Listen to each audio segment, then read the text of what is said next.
Good morning, students. Myself Rajesh, Assistant Professor, Department of CSE, King's College of Engineering, Tanjore. In this video, I'm going to say Unitwise important Part B question in IT8076 Software 16, a Regulation 2017 subject of Anna University, Chennai. Now, in Unit 1, you have four important questions. The first one is software testing principles, a 13-mark question. You need to write all the 11 principles with explanations. The second one is origin of defects or sources of defects. The third one is defect classes. Any one defect class may be asked in 6 or 7 marks.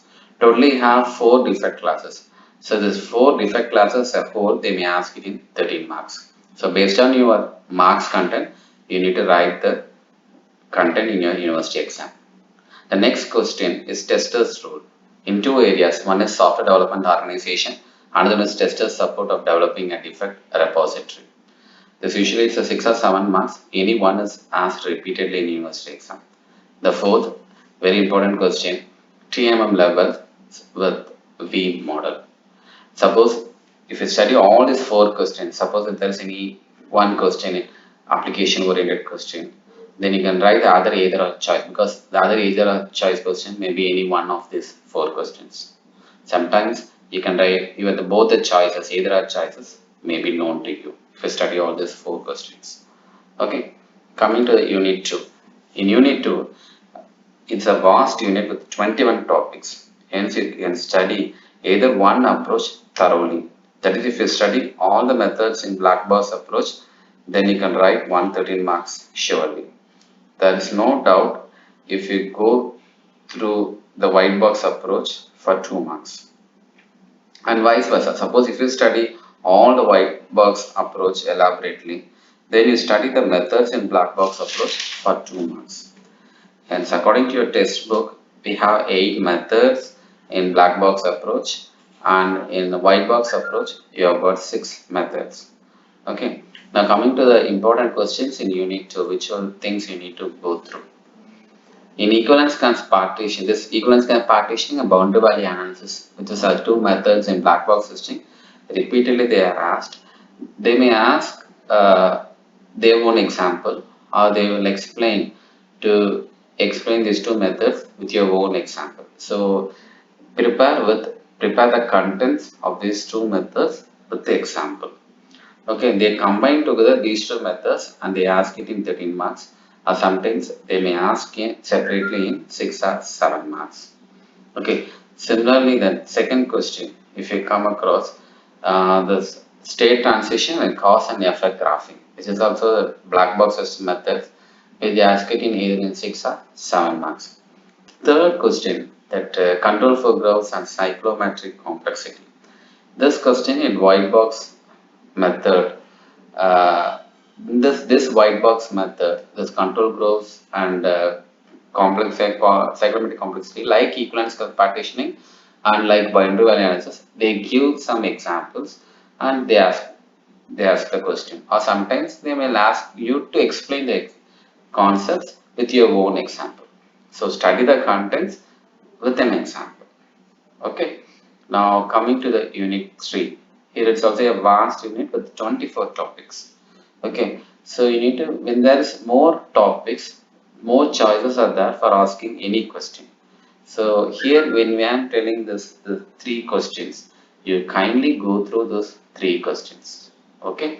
Do not read choices from these 3 questions. Okay, then you will be in trouble. Okay, the first important question you need to study in Unit 3 is unit test planning and designing.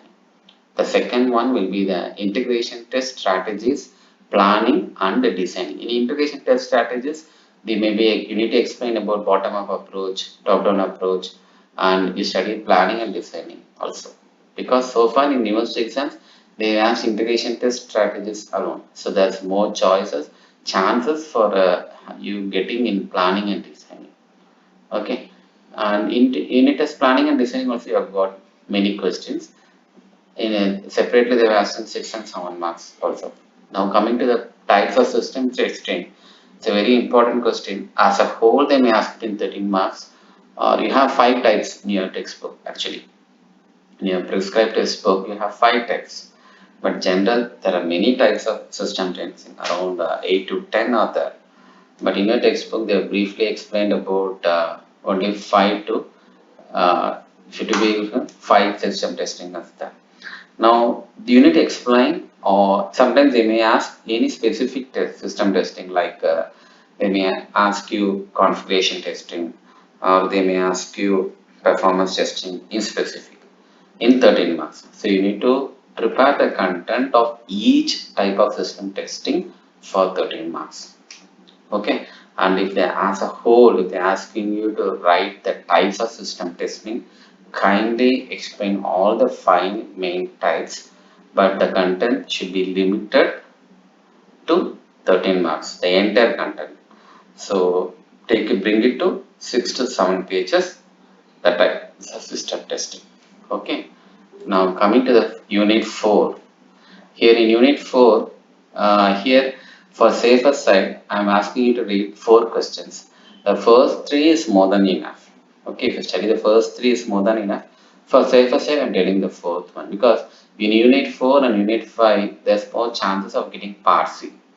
Suppose if you get Part C question, then there will be a shortage of asking Part B questions. So if they ask any problem or application oriented question in Unit 5 and Unit 5 or Unit 4, you may be trapped. So for safer side, I'm asking you to study all the 4 questions. Here, first one is test plan components. In test plan components, you have nearly about 70. So you need to explain all those, you need to write all those things and you need to explain those test plan components. Then coming to the second one, test planning question. And this is also a 13-mark question. And read the content for 13 marks. Then reporting test results. It's a very easy question. Reporting test results. It may be asking 6 or 7 marks. You need to explain about your test log, test incidental report, test transmittal report. All the things you need to explain. And you have the skills needed by test specialist. And when I tell about test skills of the test specialist, there are 2 main categories: personal and managerial skills. Another one is technical skills. So you need to explain all those 2 categories of skills for 6 or 7 months. Okay. The next one is building a test group and structure of test group for a single product company. These are 2 repeatedly asked questions. You have a topic on multi-product companies also, but the single product companies is repeatedly asked. So kindly go through all the 4 questions in Unit 4 for safer side. Then coming to the last unit, Unit 5 is a very short unit and also very easy unit. It may be quite vague for you. This metrics topic may be quite a lengthy topic, but it's a very important topic. The first foremost important topic in Unit 5 is design and architecture for automation, a 13-mark question. If you understand the diagram, you'll be able to write the content very easily. Then second one is project progress and productivity metrics. So you know about 2 types of metrics are there. One is process, another one is product.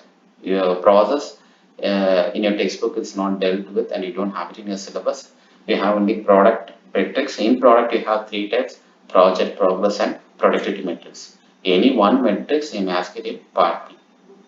But you go through all 3 because more chances are there to ask it in part C question. Okay. The next one is requirement of a test tools. We have many requirements, more than 18 or 20 are there. But when they ask it in 6 or 7 marks, kindly explain any 7 to 8. That's more than enough.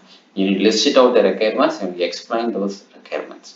Then the last question, for safer side, I'm going to ask you to write, study this third question also, the skills needed for automation, or sometimes they may ask generations of automation.